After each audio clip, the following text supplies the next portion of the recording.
হে আমার বন্ধুরা শুনে রেখে দেন, জেনে রেখে দেন, হে মুসলমান একটু লক্ষ্য করুন, সেই নবী আপনাকে আমাকে হেদায়েত দেওয়ার জন্য এসেছিলেন।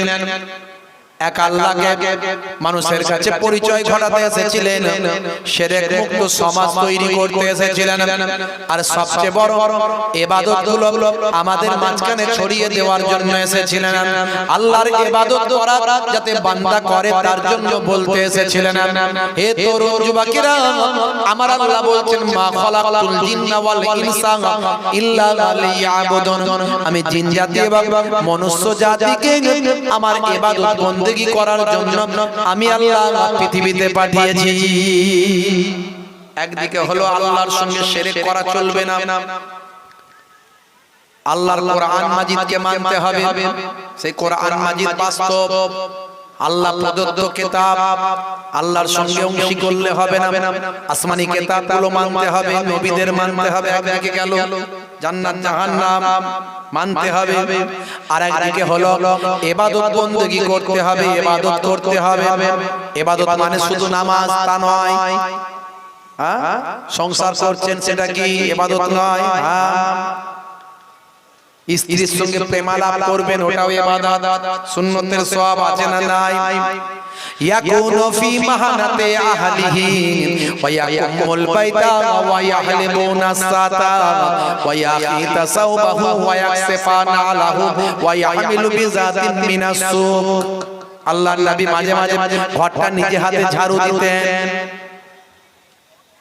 আপনি ঘর ঝাড়ু দিয়েছেন, বলে হুজুর এসব মেয়েদের কাজ। নবী ঘর ঝাড়ু দিতেন আর আপনি বলছেন মেয়েদের কাজ। আচ্ছা বলুন তো, আপনি যদি ঘরটা ঝাড়ু দেন মাঝে মাঝে, আপনার স্ত্রীর সঙ্গে আপনার প্রেম কমবে না বাড়বে? জোরে বলেন, প্রেম বাড়বে। নবী প্রেম শিখিয়েছেন, আর মুসলমানের ছেলে প্রেম শিখছে শাহরুখ খানের কাছ থেকে, সলমান খানের কাছ থেকে। যা প্রেম সব বিয়ের আগে শেষ।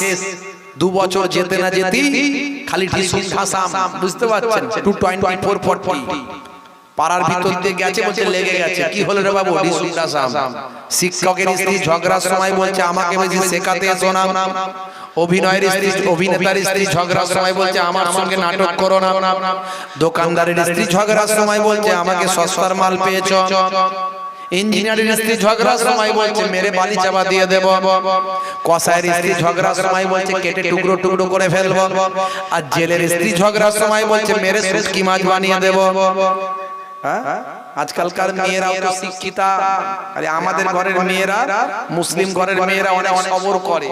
এত ওয়াজ নাসিহত হচ্ছে, ওরা জানে যে স্বামীর পায়ের তলায় স্ত্রীর জান্নাত। কথা ঠিক না ভুল? হে মা, তুমি তোমার স্বামী যতই খারাপ খচ্চর হোক, স্বামীকে কষ্ট দিও না। এই ওয়াজগুলো হয় বলে মেয়েরা আইনত ব্যবস্থা নেয় না, নাহলে আইন ছেলেদের বিরুদ্ধে গেলেই সাইজ করে দেবে, বুঝতে পারছেন? আবার যতই আপনি নামাজি, দাড়িওয়ালা, টুপিওয়ালা হয়ে যান, কাল কিয়ামতের দিনে আল্লাহ আপনার স্ত্রীর কাছ থেকে সার্টিফিকেট নিয়ে তবে আপনাকে জান্নাতে ঢোকাবে। স্ত্রী যদি বলে আমার স্বামী ভালো ছিল, তবে জান্নাতে। স্ত্রী যদি বলে আমার উপর অত্যাচার করতো, নামাজও পড়তো, আমার উপর জুলুম করতো, আল্লাহ বলবে দাঁড়াও ফারিস্তাকে সাইজ করুক, তারপর দেখা যাবে কি হচ্ছে। অত সহজ না।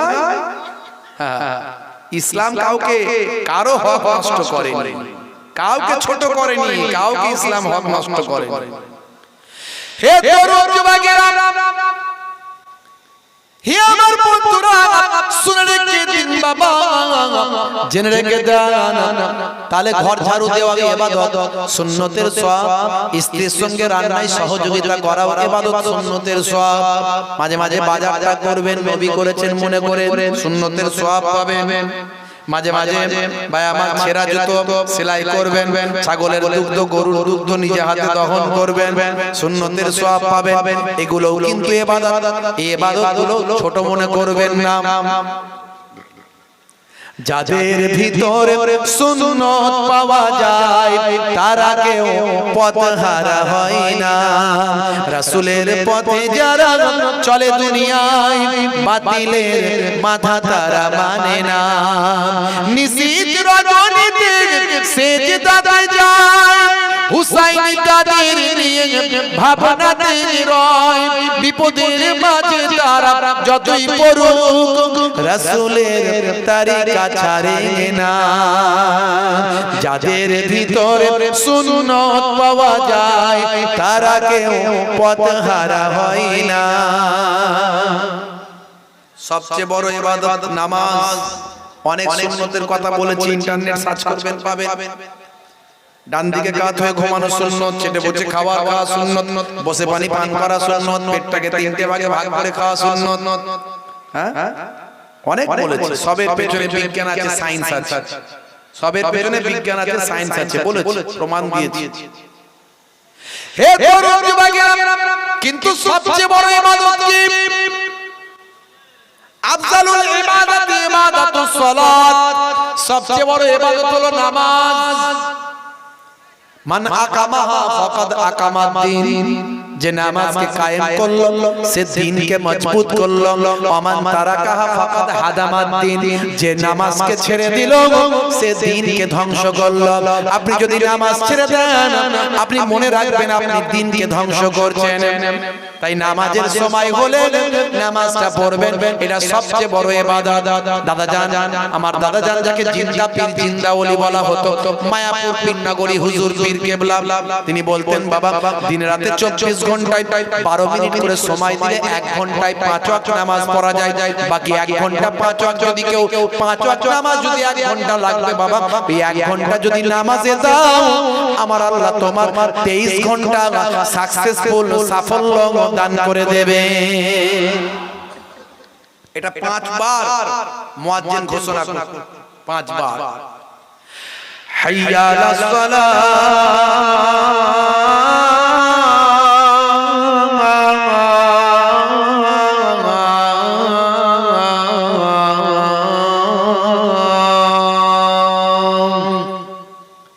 এসো নামাজের দিকে এসো, এসো নামাজে এসো। কি হবে? আমরা তো সবেতে লাভ চাই, সাফল্য চাই।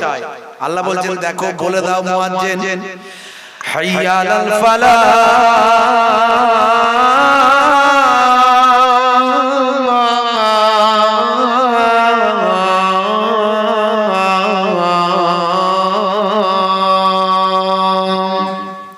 নামাজে এলে আমি আল্লাহ তাকে কামিয়াবি দান করে দেব।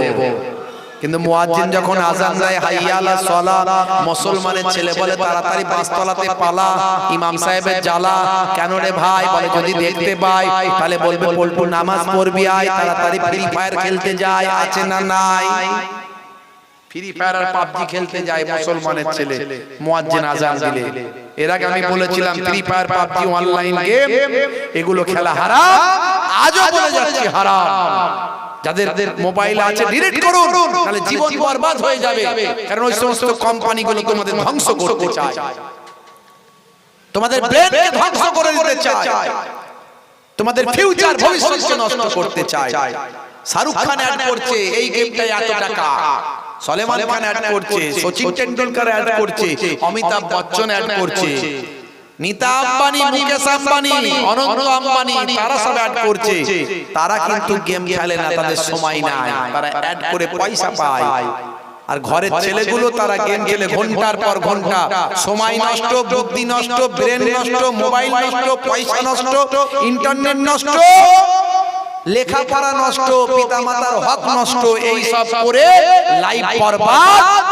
আল্লাহ বলছেন অপচয় খরচাকারী শয়তানের ভাই, ইন্নাল মুবাজ্জিরিনা কানু ইখওয়ানাশ শায়াতিন। অপচয় খরচা করে নষ্ট করে এরা সব শয়তানের ভাইতে পরিণত হচ্ছে। হে যুবকেরা, আজ থেকে গেম খেলা হারাম। এই অনলাইন গেমগুলো বাবা খেলা হারাম, এগুলো মোবাইল থেকে ডিলিট করো যদি বাঁচতে চাও, জীবনকে যদি সুন্দর করতে চাও। নামাজি হয়ে যাও, নামাজ তোমাকে সঠিক পথ দেখাবে, নামাজ তোমাকে সাফল্য দেবে। এটা আমার কথা নয়, আল্লাহর কথা। নামাজ তোমাকে অশ্লীলতা অন্যায় থেকে দূরে সরিয়ে দেবে, নামাজ তোমার সম্মানকে বাড়িয়ে দেবে। হে তরুণ যুবকেরা, ইন্নাস সালাতা তানহা আনিল ফাহশাই ওয়াল মুনকার, নিশ্চয় নামাজ তোমাকে অশ্লীলতা অন্যায় থেকে দূরে সরিয়ে দেবে। তুমি নামাজি হয়ে যাও, নামাজটা ছেড়ো না।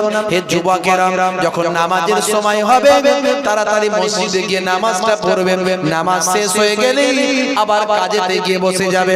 এইভাবে জীবন যাপন করো, দুনিয়াতেও কামিয়াবি পাবে, আর মৃত্যুর পরে তোমার রূহের আল্লাহ খুশবু দান করবে, ফেরেশতারা তোমাকে সালাম জানাতে থাকবে। হে তরুণ যুবকেরা, নামাজ ছেড়ে দেবে না। ওয়াক্ত যে হলো ওযু করো, মসজিদে চলো। ওয়াক্ত যে হলো ওযু করো, মসজিদে চলো। খোদার হুকুম পালন করো, নামাজটা পড়ো।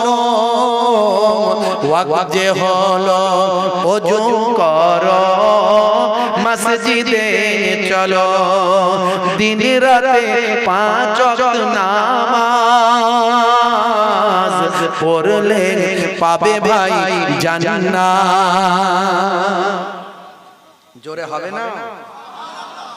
একটু ভাঙাচোরা কবি মাঝে মাঝে একটুখানি বাস্তবকে সামনে রেখে লিখি। জোহরের সময় হলে কাজটা দাও তুমি ছেড়ে, কিছু সময় দাও নামাজে, সফলতা আসবে চলে। জোরে হবে না? জোরে হবে না? মাগরিবের ওয়াক্ত আসিলে মসজিদে যাও তুমি চলে, কবরের আযাব থেকে মুক্তি প্রভু দেবে। ওয়াক্ত যে হলো ওযু করো, মসজিদে চলো। খোদার হুকুম পালন করো, নামাজটা পড়ো। ওয়াক্ত যে হলো ওযু করো, মসজিদে চলো। দিন রাতে 5 ওয়াক্ত নামাজ পড়লে পাবে ভাই জান্নাত। জোরে হবে না? সেই নামাজকে কায়েম করার জন্য আমার নবী পৃথিবীতে এসেছেন, ইবাদতকে মানুষের কাছে পৌঁছে দেওয়ার জন্য। ডান দিকে কাত হয়ে ঘুমাবেন, এটাও সুন্নতের সওয়াব, এটা ইবাদত। সায়েন্স আছে এর মধ্যে কি, বাম দিকে থাকে হার্ট। স্বাস্থ্য বিশেষজ্ঞরা বলছে বাম দিকে কাত হলে হার্টে চাপ পড়তে পারে, ব্লাড সার্কুলেশন সমস্যা হতে পারে। এত মোটা শরীর, এত বড় শরীর, 80 কেজি 1 কুইন্টাল চেহারা, যদি হার্টের উপর প্রেসার পড়ে মানুষের ঘুম তো ছোট মৃত্যুর মতো। হার্টে ব্লকেজ হতে পারে, ব্লাড সার্কুলেশনে প্রবলেম হতে পারে। হার্টের কাজ হলো ব্লাডকে সার্কুলেট করা। আর 1450 বছর আগে নবী আগেই বলছেন তোমরা ডান দিকে কাত হয়ে ঘুমাও। সে সময় কোনো প্যাথোলজি ছিল না, কোনো ভাই আমার কোনো রকম কোনো ভাই আমার ব্লাড টেস্টের মেশিন ছিল না, ইকো কার্ডিও কিছু ছিল না, ভাই আমার আল্ট্রাসাউন্ড, ভাই আমার ইসিজি কিছু ছিল না। অথচ নবী যা বললেন আজকের যুগে বিজ্ঞানের বাস্তবতায় প্রমাণিত হয়ে গেল। জোরে হবে না? আর জোরে হবে না? আমি যা এর অনেক বলেছি সুন্নতগুলোর কথা, তবে সবচেয়ে বড় ইবাদত হলো নামাজ। নামাজ ছাড়বেন না। হে তরুণ যুবকেরা, এই রাবিউল সানি মাস চলছে, যারা আপনার নবীর দেখানো পথে চলেছেন, কোরআন মাজিদকে মেনে চলেছেন, নবীর সুন্নতকে ধরে রেখেছেন, ধরে চলেছেন, আল্লাহর দ্বীনকে কবুল করে ভালো করে ইসলামকে মান্যতা দিয়েছেন বাবা, তারা আল্লাহর মাহবুব বান্দা হয়ে গিয়েছেন। দুনিয়াতেও কামিয়াবি পেয়েছেন, আখিরাতেও কামিয়াবি পেয়েছেন। হে তরুণ যুবকেরা, বর্তমান যুগে ভালো করে লক্ষ্য করুন, পৃথিবীর বুকে বড় বড় ওয়াথার পণ্ডিতেরা আজকে বিশ্বনবীর শিষ্য হয়ে কেমন ভাবে দ্বীন মেনে চলছে, ইসলাম মেনে চলছে, নামাজ ইবাদত বندگی করছেন, রাসূলের সুন্নতগুলোকে তারা মেনে চলছেন। হাসিম আমলার নাম শুনেছেন? এত বড় গাল ভর্তি দাড়ি, ইংল্যান্ডের বিখ্যাত ক্রিকেটার, ভাই আমার মাঠে ক্রিকেট খেলে, কিন্তু দাড়ি তার এত বড়, সুন্নতি পোশাক পরে সুন্নত রেখে ভাই আমার পৃথিবীর মানুষকে বুঝিয়ে দেন, আমি হাসিম আমলা পৃথিবীর অলরাউন্ডার ক্রিকেটার হতে পারি, পৃথিবী বিখ্যাত ব্যক্তি হতে পারি, কিন্তু আমি আমার নবীর শিষ্য, আমি নামাজ পড়ি, মুখে সুন্নতি দাড়ি। হে পৃথিবীর মুসলমান, আমাকে দেখে কি তোমাদের মনে হয় না আমি হাসিম আমলা যদি নামাজি হতে পারি, আমি হাসিম আমলা যদি দাড়িওয়ালা হতে পারি, নবীর সুন্নতকে যদি ভালোবাসতে পারি, আমার যদি লজ্জা না লাগে পৃথিবীর মানুষের কাছে আমি রাসূলের দাড়ির অ্যাড যদি করতে পারি, তোমরা সামান্য তোমাদের এলাকায় কেন পারবে না? হাসিম আমলা, জুনায়েদ, জামশেদ, মঈন আলী খান, কত নাম বলবো, কেসিয়াস, কেলে, টাইসন, গ্যারি মিলার, জেনিফার। বন্ধুরা আমার, তরুণ যুবকেরা আমার, রাবিউল সানি মাস চলছে, এই মাসে পৃথিবী বিখ্যাত একজন আল্লাহর ওলি পৃথিবীর বুকে এসেছিলেন। হে জওয়ান যুবকেরা, হে আমার মুরব্বিয়ানেরা, তিনি আর অন্য কেউ নন, নবীর আদর্শ কেমন ভাবে গ্রহণ করেছিলেন, আল্লাহর হুকুমকে কেমন ভাবে পায়রাবি করেছিলেন, নামাজ কেমন ভাবে করেছিলেন, ঈমানের মজবুতি কেমন গ্রহণ করেছিলেন, আমার আল্লাহ সে গাউসে আজমের মধ্যে দিয়ে পৃথিবীর মানুষকে আবার হেদায়েত দান করলেন। যখন ইসলাম বিমূর্ত অবস্থায় পৌঁছে গিয়েছিল, ইসলাম যখন দুর্বল হয়ে পড়েছিল, পৃথিবীর মানুষের কাছে পৃথিবী বিখ্যাত আল্লাহর ওলি, ওলিদের বাদশা গাউসে আজম বাবা বড়পীর আব্দুল কাদের জিলানী আল বাগদাদীকে আমার আল্লাহ পৃথিবীর মানুষের কাছে পৌঁছে দিলেন। তিনি আবার এলেন, এসে মানুষের কাছে ইসলামের প্রচার প্রসার শুরু করলেন, আবার দ্বীনকে নতুন ভাবে ইসলামকে আবার জিন্দা জীবিত করে দিলেন। এই জন্য হুজুরের একটা নাম হলো মাহিউদ্দিন, দ্বীন কো জিন্দা করনে ওয়ালে। এটা একটা লাকাব, এটা একটা লাকাব, দ্বীন কো জিন্দা করনে ওয়ালে। বন্ধুরা আমার, তরুণ যুবকেরা আমার, কেমন ঈমানি মজবুতি ছিল, কেমন তার ঈমানের শক্তি আল্লাহ দিয়েছিলেন। হে জওয়ান যুবকেরা, হে আমার মুরব্বিয়ানেরা, শুনে রেখে দিন বাবা, জেনে রেখে দেন, তিনি ইবাদত বندگی করছেন বাবা, ইবাদত করতে করতে করতে করতে এমন একটা মাস্তি হালাতের মধ্যে এসে গেছেন, এমন একটা মাস্তি হালাতের মধ্যে এসে গেছেন, এমন একটা জজবা হালাতের মধ্যে ইবাদত করছেন বাবা, আল্লাহর ইশকের মধ্যে এমন মশগুল আছেন, আল্লাহর ইবাদতের মধ্যে এমন ভাবে মশগুল আছেন, শয়তান দেখলো এই সময় যদি বড় পীর আব্দুল কাদের জিলানীকে যদি ধোঁকা দেওয়া যায়, সেই সময় শয়তান ভাই আমার আওয়াজ দিয়ে বলল, হে আব্দুল কাদের শুনে রেখে দাও, তোমার ইবাদতে আমি খুশি হয়ে গেছি, তুমি আমার কাছে, তুমি তোমার জন্য আমি বলে দিই, তোমার জন্য যা কিছু হারাম ছিল, মানুষের জন্য যা কিছু আজ পর্যন্ত হারাম ছিল, তোমার জন্য হালাল হয়ে গেল। গাউসে আজম সাধারণ কোনো ওলি ছিলেন না, সাধারণ কোনো পীর ছিলেন না, সাধারণ কোনো ভাই আমার সাধারণ কোনো দরবেশ ছিলেন না, সাধারণ কোনো ভাই আমার আল্লাহওয়ালা মানুষ ছিলেন না, তিনি একজন পৃথিবী বিখ্যাত আলেম ছিলেন। বাগদাদের জমিনে গিয়ে ইলম শিক্ষা অর্জন করেছিলেন, পৃথিবী বিখ্যাত বিখ্যাত কিতাবগুলো তিনি রচনা করেছেন, লিখেছেন উইদাউট হারকাত, ভাবেল সাইন ছাড়া, উইদাউট ভাবেল সাইন, কোনো হারকাত ছাড়া, যে জবর ছাড়া তার কিতাবগুলো পৃথিবীর মানুষ ভাই আমার সহজে পড়ে উদ্ধার করা, এক্সটার্নাল ইন্টারনাল মানে। হে তরুণ যুবকেরা, পৃথিবী বিখ্যাত বিখ্যাত কিতাব তিনি রচনা করেছেন, পৃথিবীর একজন জবরদস্ত আল্লাহর আলেম বান্দা, যে কোনো ঘরানার আলেম হোক না কেন ভাই আমার যে কোনো মাসলাকের আলেম হন না কেন, গাউসে আজম বরপীর আব্দুল কাদের জিলানীকে তারা মানতে বাধ্য। আব্দুল কাদের জিলানী সম্পর্কে তাদের কোনো বাজে মন্তব্য পাবেন না। তারা প্রত্যেকে আব্দুল কাদের জিলানীকে আল্লাহর ওলি বান্দা বলে মনে করে। সে গাউসে আজম মস্ত বড় আল্লাহর আলেম, মস্ত বড় আল্লাহর ওলি, বুঝতে পারলেন হারাম কখনো হালাল হতে পারে না। আল্লাহর কোরআনে যেটা হারাম সেটা পৃথিবীর কোনো মানুষের জন্য হারাম নয়। ধরে ফেললেন কেস। এই যে আওয়াজ দিয়েছে, এই আওয়াজ আল্লাহর পক্ষের আওয়াজ না, এই শয়তানের আওয়াজ। বুঝতে পারলেন? সাধারণ মানুষ হলে কি করতে? ওরে বাপ, আমার ইবাদতে আল্লাহ খুশি হয়ে গেছে, হ্যাঁ, যা কিছু হারাম ছিল সব হালাল হয়ে গেল। হ্যাঁ, গাউসে আজম বরপীর আব্দুল কাদের জিলানী ইস্তেগফার করলেন, অভিশপ্ত শয়তানের চক্রান্ত থেকে প্রার্থনা করলেন, হে অভিশপ্ত শয়তান, ইবলিস শয়তান, তোর ভাউতাবাজি আমার কাছে চলবে না। আমি আব্দুল কাদের তোর চক্রান্ত বুঝি, আব্দুল কাদের বোঝে। হে অভিশপ্ত শয়তান, কোনদিন কোন মানুষের জন্য হারাম জিনিস হালাল হতে পারে না। আমার আল্লাহ কোরআন মাজিদে যেগুলো হারাম করেছেন সেটা পৃথিবীর সমস্ত মানুষের জন্য হারাম।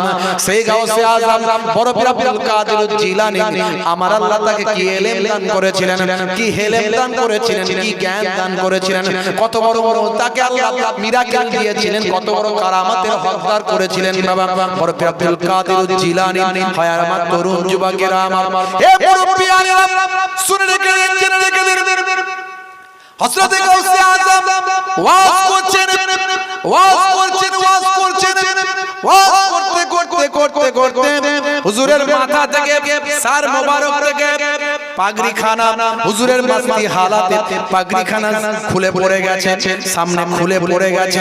হুজুরের মাথা থেকে পাগড়ি খুলেছে। হুজুরের মুরিদ আলেম ওলামারা যারা আল্লাহর ওলিকে ভালোবাসেন তারাও নিজেদের সম্মানের জন্য, হুজুরের সম্মানে নিজেদের মাথায় পাগড়ি থাকবে, আমাদের পীরের মাথায় পাগড়ি নাই, তারা নিজেদের পাগড়িখানাকে খুলে সামনে রেখে দিয়েছে। ওয়াজ হয়ে গেল, মাস্তি হালাল আল্লাহর ইশকের ওয়াজ করছেন, নবীর ইশকের ওয়াজ করছেন, মানুষকে যারে যার হয়ে যাচ্ছে। হে তরুণ যুবকেরা, হযরত গাউসে আজম বরপীর আব্দুল কাদের জিলানী এমন ওয়াজ করলেন, মানুষ অস্থির হয়ে গেল। ওয়াজ শেষ হওয়ার পরে হুজুর সেই সময় বললেন, বাবারা তোমরা পাগড়ি যে যার পরে নাও, নিজেও পাগড়িখানা পরে নিলেন। সেই সময় দেখতে পাওয়া যায় মজলিসের ভিতরে একটা ওড়না পরে আছে, কোন মহিলা নিয়েছিল তো ওই মজলিসে আসেনি।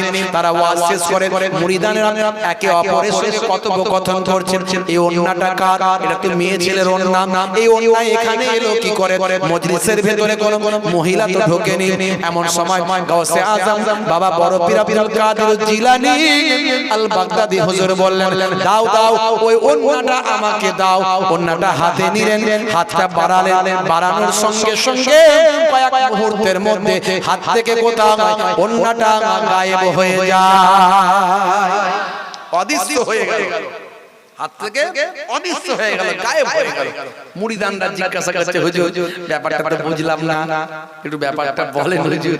বলে, বাবা তাহলে শুনবে, আল্লাহ কাকে কি চোখ দিয়েছেন। আহারে, ইত্তাকু ফিরাসাতুল মুমিনিন ফাইন্নাহু ইয়ানজুরু বিনুরিল্লাহ, তোমরা আল্লাহর মাহবুব বান্দাদের ভয় করো, কারণ তারা নূরের পর্দার ভিতর দিয়ে দেখতে পায়।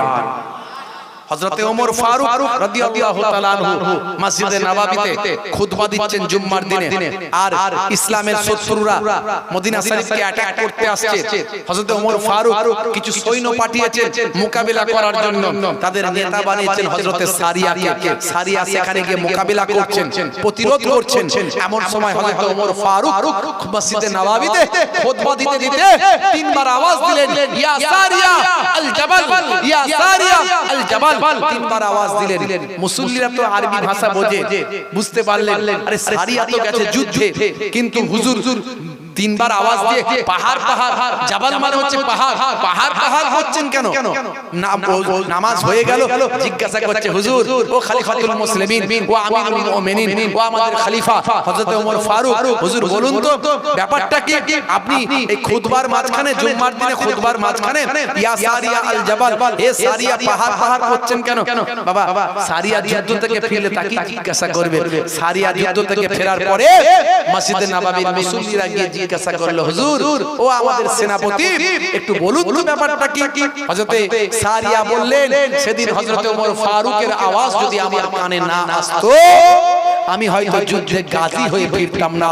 দুশমনরা পেছন দিক থেকে, পাহাড়ের কিনারা থেকে আমাদের পেছন দিক থেকে অ্যাটাক করার জন্য আসছিল। এমন সময় আমার কানে ওমর ফারুকের আওয়াজ পেলাম, হে সারিয়া পাহাড়! এই কথা শুনে আমি পাহাড়ের দিকে তাকিয়ে দেখলাম দুশমনের অ্যাটাক করতে আসছে।